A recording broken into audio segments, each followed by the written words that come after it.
అందరికీ నమస్కారం అండి. ఈ రోజు మనం రాజరాజేశ్వరి గారు రచించిన ప్రత్యామ్నాయం అనే ఓ చక్కటి కథను విందాం. ఇక కథలోకి వెళ్దాం. వివాహ భోజనంబు వింతైన వంటకంబు. మాయాబజార్లోని పాట వస్తోంది. శివరావు ఆ మహానటుడిని, అతడు ఆరగించే వంటకాలను కన్నార్పకుండా చూస్తున్నాడు. భర్త మొహంలో హావభావాలను గమనిస్తున్న సరళ గుండె గుబగుబలాడింది. ఆ నటుడు తినే వంటకాలను చూస్తూ గుటకలు మింగుతున్న భర్త వాటిల్లో ఏది కావాలి అంటాడో అని. అప్పుడే వంట పని ముగించి విశ్రాంతిగా కూర్చుంది. ఆ పాట పూర్తయ్యే వరకు ఓపిక పట్టాడు. చూసావా సరళ, ఆ పాట ఎంత బాగుందో. ఆ పాత మధురాలు కదూ. తరువాతి సంభాషణ ఎటు తిరుగుతుందో తెలుసు కాబట్టి పేలవంగా నవ్వి అవునన్నట్లుగా తల ఊపింది సరళ. చూసావా ఎన్ని రకాల పిండి వంటలో. నిజంగా ఘటోత్కచుడి తిండి పుష్టి మెచ్చుకొని తీరాలి. అవునుగాని నాకు బొబ్బట్లు తినాలనిపిస్తోంది. ఈ రోజు చేస్తావా? ఆశగా అడుగుతున్న భర్తను చూసి ఉలిక్కి పడింది సరళ. బొబ్బట్లా? ఇప్పుడా? వంట అయిపోయింది, భోజనానికి రండి అంది ధ్యాస మళ్లిస్తూ. అతడికి ఆకలనిపించి తాత్కాలికంగా తన కోరిక మరిచిపోయి భార్య వండినవన్నీ ఏదీ వదలక సుష్టుగా భోజనం చేశాడు. చెయ్య కడుక్కుంటూ సరళకి మరోసారి గుర్తు చేశాడు. సాయంత్రానికి చేస్తావానని అడిగింది అన్నాడు. అతడి పట్టుదల తెలిసిన సరళ అంగీకారంగా తల ఊపింది. శివరావుకి చిన్నతనం నుండి కూడా తినడం అంటే చాలా ఇష్టం. 2 ఆడపిల్లల తర్వాత చాలా సంవత్సరాలకు పుట్టిన శివరావు అంటే అతడి తల్లికి వల్లమాలిన ప్రేమ. అర్భకంగా పుట్టిన అతడు చిన్ని కృష్ణుడిలా ముద్దుగా బుద్ధిగా ఉండాలని ఆవిడ కోరిక. అందుకే కొడుక్కి అన్ని రకాల వంటలు, పిండి వంటలు రుచిగా చేసి కొసరి కొసరి తినిపించేది. 2 కూరలు, పప్పుచారు, పచ్చడి, గడ్డ పెరుగు అన్నీ యథావిధిగా ఉండాల్సిందే. ఎక్కడైనా ఫంక్షన్ అయితే శివరావుకి చాలా సరదాగా సంతోషంగా అనిపిస్తుంది. అతడి హాజరు తప్పనిసరి. పెళ్లి వంటలంటే అతడికి మహాపసందు. పనసపొట్టు కూర, ముక్కల పులుసు, బూరెలు, లడ్డూలు, పులిహోర అన్నీ ఏది వదలక లొట్టలేసుకొని తినేవాడు. అయినవారు అతడి తిండి పుష్టి చూసి సంతోషిస్తే కొత్తవారు ఆశ్చర్యంగా చూసేవారు.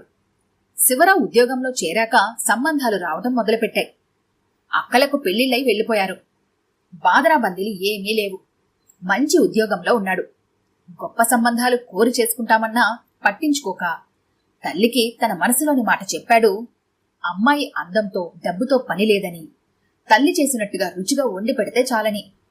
అయితే అతడి అదృష్టం కొద్దీ రూపవతి అయిన భార్య లభించింది. ఇంచుమించు తల్లి చేసినట్టుగా రుచిగా వండిపెట్టే భార్య సరళంటే అతడికి ప్రేమ. కాని అతనిలోని బలహీనత షడ్రుచుల వ్యామోహం. ముఖ్యంగా రకరకాల స్వీట్లు చాలా ఇష్టంగా తింటాడు. సరళకి భర్త అభిరుచి మొదట్లో చాలా సరదాగా ఉండేది. తను వండిన ప్రతి పదార్థం వదలకుండా మెచ్చుకుంటూ ఉంటే మురిసిపోయేది. రాన్రాను వేళాపాల లేకుండా అతడి గొంతెమ్మ కోరికలకు కోపం విసుగు కలిగినా మౌనంగా కాదనలేక చేసి పెట్టేది. అసలు కాని కట్నం తీసుకోకుండా సరళ చేతి వంట రుచి చూసి సర్టిఫై చేశాకే పెళ్లి చేసుకున్నాడు. వంట మనిషిని పెట్టుకుంటే అయిపోతుంది కదా, వంట రుచి చూసి మరీ పెళ్లి చేసుకోవాలా అని ఎవరెంత వెక్కిరించినా పట్టించుకోక స్వంత మనిషికి వంట మనిషికి తేడా లేదా అన్నాడు. ఒకసారి పెళ్లైన కొత్తలో పండగొస్తే అల్లుడి హోదాలో సరళ పుట్టింటికెళ్లాడు. అల్లుడి మర్యాదలు ఘనంగానే అందుకున్నాడు. ఉదయాన్నే పెసరట్టు ఉప్మా లాగించేశాడు. 10 గంటలకు బయటకెళ్ళొస్తానని జారుకొని దగ్గర్లో ఉన్న అయ్యర్ హోటల్లో ఇడ్లీ సాంబారు వడ ఒక పట్టు పట్టాడు. ఈ విషయం గమనించిన అతని మామగారి స్నేహితుడు భద్రంగా ఆయన చెవిలో వేశాడు. కట్నం ఇవ్వలేదు సరే, నీ అల్లుడికి తిండి కూడా పెట్టడం లేదా? అత్తారింటికొచ్చిన అల్లుడికి మర్యాదలు చేయక ఇలా హోటల్స్ చుట్టూ తిప్పితే మీ పరువే పోయేది అన్నాడు మందలింపుగా. శివరావు తిండి పుష్టికి అప్పుడప్పుడే అలవాటు పడుతున్న సరళ అసలు విషయం తండ్రితో చెప్పింది. ఆ విషయం ముందే చెప్పొచ్చు కదా మాకు అన్నాడు తండ్రి. అప్పటి నుంచి ఏ పండుగలొచ్చినా 4 రకాల స్వీట్లు, హాట్లు కొని తెస్తే సరళ తల్లి అతనికి అన్ని రకాల పిండి వంటలు వండి వార్చలేక సతమతమయ్యేది. అతడి బావమరదులు, మరదలు బావ బకాసురుడే, ఎలా వేగుతున్నవే అతడితో అని దండం పెట్టేశారు. సరళ ఒకసారి తెలివి తెచ్చుకొని అతడికి తెలియకుండా స్వగృహ ఫుడ్స్ నుంచో లేక ఎవరికైనా ఆర్డర్ ఇచ్చో చేయించుకొని పడేసేది 5-6 రకాలు. మూడ్ బాగుంటే అభ్యంతరం పెట్టక తినేవాడు. లేకుంటే డబ్బు నీళ్ళలా ఖర్చు పెట్టేస్తున్నావు, ఇంట్లోనే ఏదైనా చేసుండొచ్చు కదా అని దుమదుమలాడేవాడు. బయట తిండి ప్రభావమో అతడి ప్రారంధమో కాని అతడికి జాండీస్ వచ్చింది. ఆ దెబ్బతో చిరుతిండి కాదు కదా, మామూలు తిండికి కూడా గండిపడింది. డాక్టర్ గట్టి వార్నింగ్ ఇచ్చాడు. నూనె పదార్థాలు, వేపుడు కూరలు ఏమీ తినక కేవలం పథ్యం వంటలు మాత్రమే తినవలసి రావడంతో ఉతిలో పడ్డ ఎలుకలా గింజుకున్నాడు. తనకి రోగం రావడానికి కారణం సరళ బద్దకించి ఇంట్లో తయారు చేయక బయట తిల్లుకొని పడేయడమేనని రోజుకోసారి సాధించేవాడు. సరళకు కూడా బాధనిపించింది. సరైన తిండి తిప్పలేక నీరసించిపోయిన భర్తను చూసి బుద్ధొచ్చింది. క్షమించండి, ఇక నుండి ఎంత కష్టమైనా ఇంట్లోనే చేస్తాను అని లెంపలేసుకుంది. జాండీస్ తగ్గినా కూడా మళ్లీ తిరగబెట్టకుండా కఠిన పథ్యం చేసి డాక్టర్ చేత పూర్తిగా తగ్గిపోయింది, ఏమీ లేదు అనిపించుకున్నాడు. మునుపటంత కాకపోయినా ఏదో ఒక చిరుతిండి అడుగుతూ ఉండటంతో సరళకి మళ్లీ వంటిల్లు తప్పలేదు. నిలువ టిఫిన్లంటే ఏ మధ్యాహ్నమో తీరిక వేళలో చేయగలదు, కాని సడన్ గా ఫలానా చేసిపెట్టు అంటేనే సమస్య. కాని ఏం చేస్తుంది? ఇలా తిండిపోతులా పెంచి పైలోకాలకు వెళ్లిపోయిన అత్తగారిని మనసులోనే తిట్టుకుంటుంది. సరళ స్నేహితురాలకి సరళ ఇంటి పరిస్థితి తెలుసు. ఒకసారి ఆమెను కలిసినప్పుడు మందలింపుతో కూడిన హెచ్చరిక చేసింది. ఎంతసేపు జీవితమంటే వండి వార్చటమేనా? ఒకసారి బయట ప్రపంచాన్ని చూడు. ఆడవారు అన్ని రంగాల్లో ఎలా దూసుకుపోతున్నారో తెలుస్తుంది. నిన్నెప్పుడో కట్నం లేకుండా పెళ్లి చేసుకున్నాడని నీకు నువ్వే వంటదానిలా మారిపోయావు. ఆయన అడుగుతున్నాడు కదా అని ఎడాపెడా 2 చేతులతో వండి పడేస్తున్నావు. కొంచెం వయసు పెరిగి బీపీ, షుగరు, గుండె జబ్బులు వచ్చాయంటే చిరుతిళ్ళు కాదు కదా, మామూలు తిండి కూడా కష్టమైపోతుంది. ఈ విషయం మీ ఆయనకు ఒకసారి చెప్పు. చిరుతిళ్ళు కంట్రోల్ చేయకపోతే ఆనకు నువ్వే బాధపడతావు అంది. సరళ ఆలోచనలో పడింది. నిజమే, శివరావుకిప్పుడు 46 సంవత్సరాలు. ఈ రోజు వరకు ఆరోగ్యం బాగున్నా భవిష్యత్తును ఎవరు ఊహించగలరు? తన భర్త ఎలా అర్థం చేసుకున్నా ఈ విషయం అతడికి చెప్పాలి అనుకుంది. మంచి మూడ్లో ఉన్న శివరావు దగ్గర ఈ విషయం ప్రస్తావించింది. చిన్న వయసులో మనం ఏం తిన్నా పర్వాలేదు, కానీ వయసు పెరిగే కొద్దీ మనం జాగ్రత్తగా ఉండకపోతే ఆరోగ్యపరంగా సమస్యలు రావచ్చును. సరైన వ్యాయామం కూడా లేదు. వయసుకు మించి పెరిగిపోయారు. ఒక్కసారి మిమ్మల్ని మీరు అద్దంలో చూసుకోండి. పొట్ట సాగిపోయి కుండలా తయారైంది. మీకు అనారోగ్యం వస్తే నా గతేం కాను అంది మందలింపుగా. సరళ మాటలకు శివరావు అవాక్కయ్యాడు. అతడు చెప్పింది చేయడమే కాని ఏనాడు కాదనలేదు. కాని ఈనాడిలా హెచ్చరిస్తుందంటే తను కూడా ఆలోచించాల్సిన విషయమే. తను ఇన్నాళ్లు గమనించలేదు. శరీరంలోని కొవ్వంతా పొట్ట దగ్గర కేంద్రీకృతమవడం వలన బాగా ముందుకొచ్చి కుండ బోలించినట్లుగా తయారైంది. ఏదైనా చేయాలి. సరే సరళ, నువ్వు చెప్పిన మాట నిజమే. నేను అశ్రద్ధ చేయక జిమ్కెళ్లి బాడీ ఫిట్నెస్ సంపాదించి స్లిమ్గా తయారవుతాను.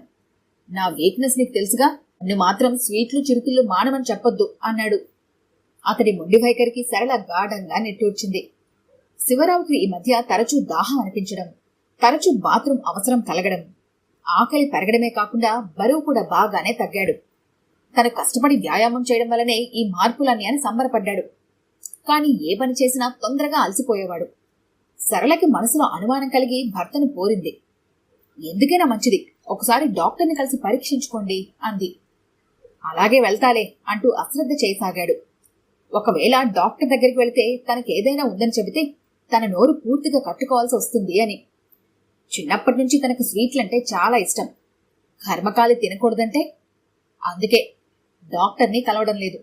ఆ రోజు ఆఫీస్ నుండి వచ్చి మోటార్ బైక్ స్టాండ్ వేయబోతూ కంట్రోల్ తప్పి కాలికి కిక్ రాడ్ తగిలించేసుకున్నాడు. దెబ్బ తగిలి కొద్దిగా రక్తం బయటకొచ్చింది. నొప్పిగా అనిపించి వెంటనే డెట్టాల్ వేసి క్లీన్ చేశాడు. 4 రోజులైనా 10 రోజులైనా గాయం మానకుండా అలానే ఉంది. సరళ ఒత్తిడి చేసింది డాక్టర్ని కలవమని. శివరావుకు కూడా తన కాలు చూసి భయమేసింది. ఇక నిర్లక్ష్యం చేస్తే ఎటు తిరిగి తనకేమవుతుందోనని భయం కలిగింది. ఆ మర్నాడు డాక్టర్ని కలిశాడు. పరీక్షలు జరిపిన డాక్టర్ శివరావును తలవాచేలా చీవాట్లు పెట్టాడు. షుగర్ ఇంతలా మొదలుపెట్టుకుంటే ఎంత ప్రమాదమో తెలీదా మీకు? ఆ ఎఫెక్ట్ కిడ్నీలు, కళ్ళని కూడా డ్యామేజ్ చేస్తుంది. చదువుకున్న వారై ఉండి దీనివల్ల కలిగే అనర్థాలు తెలియదా? నేను చెప్పినట్లు విని మందులు వాడి ఆహార నియమాలు పాటిస్తే మీ వ్యాధి కంట్రోల్ అవుతుంది, లేకుంటే మీ ఇష్టం అన్నాడు. శివరావుకి మొహం పాలిపోయింది. నోట మాట రానట్టుగా నిశ్చేష్టుడయ్యాడు. ఎలాగో గొంతు పెగల్చుకొని సరే డాక్టర్, మీరు చెప్పినట్లుగానే చేస్తాను అన్నాడు. ఆ రోజు నుండి శివరావు జీవితంలో పూర్తి మార్పు వచ్చేసింది. చక్కెర లేని టీ, కాఫీలు, మితంగా ఆహారం, కాకరకాయలు, మెంతుకూర, నూనె లేని పుల్కాలు. దీనికి తోడు బీపీ రాకుండా ఉప్పు కూడా అవాయిడ్ చేయమనడంతో అతడు పూర్తిగా తన జిహ్వ చాపల్యాన్ని అణుచుకొని కడుపు మాత్రం నింపుకుంటున్నాడు. ఎప్పుడైనా స్వీట్ తినాలనిపించినా ఇదివరకులా సరళ అసలు సహకరించక చెయ్యనని ఖచ్చితంగా చెప్పేస్తోంది. మందులకు, డైట్ కంట్రోల్కు, షుగర్ వ్యాధి కంట్రోల్ చేసుకున్నా తనకున్న స్వీట్ల పిచ్చికి నోరుని ఎలా కంట్రోల్ చేసుకోవాలో అతడికి పెద్ద సమస్యగా మారింది. టీవీలో వచ్చే ప్రకటనలు, వంటల కార్యక్రమంలో చూపించే వెరైటీలకు అతడి నోట్లో నీళ్లూరి వీటిని చూసి టెంప్ట్ అవ్వడం దేనికి? తినే అదృష్టం ఎలానూ లేదు అనుకొని ఛానల్ మార్చేయబోతూ ఒక ప్రకటన చూసి టక్కున ఆగిపోయాడు. ఒకే రకమైన స్వీట్లు 2 ప్లేట్లలో పెట్టి ఒక రకం స్వీట్లలో క్యాలరీస్ అధికంగా ఉండి మధుమేహ వ్యాధిగ్రస్తులకు చాలా హానికరమని, ఎంతమాత్రం పనికిరాదని చెబుతూ ఇంకో రకం స్వీటును చూపిస్తూ దీనిలో 0 క్యాలరీస్ ఉన్నాయని, ఇది షుగర్ పేషెంట్స్ కూడా తినవచ్చునని, వారికి వరప్రసాదం అని చెబుతూ 0 క్యాలరీస్ ఉన్న మా కంపెనీ షుగర్ ఫ్రీ ప్రొడక్ట్ వాడితే ఇక నుండి స్వీట్లకు దూరంగా ఉండాల్సిన పని లేదని చెబుతున్నారు. అతడి కళ్ళు ఆశ్చర్యంతో విచ్చుకున్నాయి. దాచినా దాగిన సంతోషంతో భార్యను పిలిచాడు. ఇంకా వస్తున్న ఆ ప్రకటనను సరళకి చూపించాడు.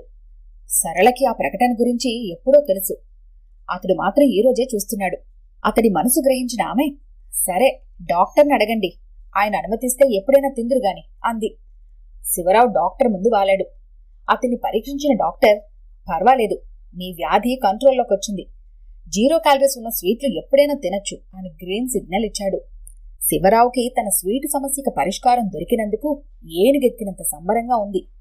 ఇదివరకులా ఇష్టానుసారంగా కాక ఎప్పుడైనా షుగర్ ఫ్రీ క్రిస్టల్స్తో స్వీట్ చేయించుకుని తింటూ ఎంజాయ్ చేస్తున్నాడు. సరళ తల పట్టుకుంది. పుట్టుకతో వచ్చిన బుద్ధి పొడుకులతో గాని పోదంటారు.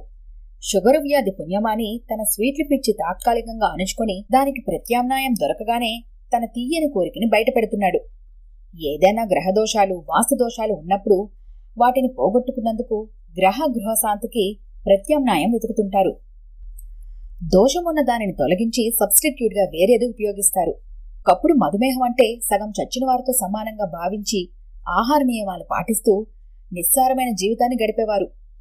కాని శాస్త్రజ్ఞుల కృషి ఫలితంగా స్వీట్ టూత్ గల శివరావు లాంటి వారి ఆశలు చిగురించాయి. శివరావు రోజు దేవుడికి పెట్టే దండంతో పాటు 0 క్యాలరీస్ షుగర్ ఫ్రీ క్రిస్టల్ తయారు చేసిన వాడికి కూడా తన ధన్యవాదాలు తెలియజేస్తూనే ఉన్నాడు. తన సమస్యకు తీయని పరిష్కారం లభించినందుకు ఉబ్బి తబ్బిబ్బవుతూనే ఉన్నాడు. కానీ సరళ మాత్రం మళ్లీ భర్తకి పిండి వంటలు అందిస్తూ బిజీ అయిపోయింది. పాపం సరళ. ఈ కథ గనుక మీకు నచ్చినట్లయితే లైక్ చేయండి, షేర్ చేయండి. మరిన్ని ఇంట్రెస్టింగ్ కథల కోసం మా ఛానల్ని తప్పకుండా సబ్స్క్రైబ్ చేసుకోండి.